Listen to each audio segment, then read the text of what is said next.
Masana POKCHABA Machanupi Nupi Oibigi Ekai Khumnaba Manghallamba Nupa ama Thoubal Women Police na fare Machanupi aduna haukiba July 13 gi numidangda hu thaklubadagi hauzik Imphal da leiba hospital amada kidney animak fail oibadagi aruba fivam da laikanari hairi Khoisau naraba Thoubal wangmataba mayai lekai gi maira paibi ima ibel singna ngasi nungthil maral leiraba myoi adugi mayum thugaikre Women Police Station Thoubal na POKCHO Act lisingani taranithoi gi makhada case ama lokhatuna investigation tawba haukre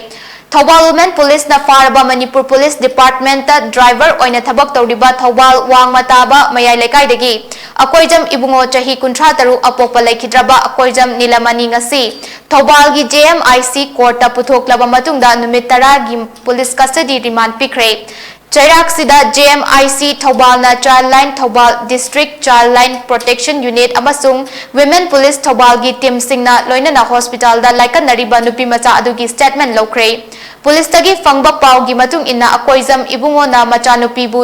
thengkhang kyarakta ki handuna amadi namfuda fattaba thabak adu chathare haina Childline Thoubal gi maikaidagi complaint ama torpadagi Police Station asida POKCHO Act makhada case ama lokhatlaba matungda maral leire hairiba myoi asi ngarang fabani hairi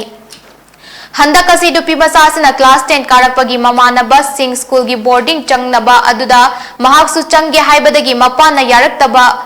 aduda boarding leiraga kaidauge haibano kaina ngapigani boarding leiraga kaidauge haibano haina thina ngangbadagi Machwai nuaitabadagi haukiba July 13 gi numidang wairam pung 5 minute 13 rom tabada napi hidak thakpani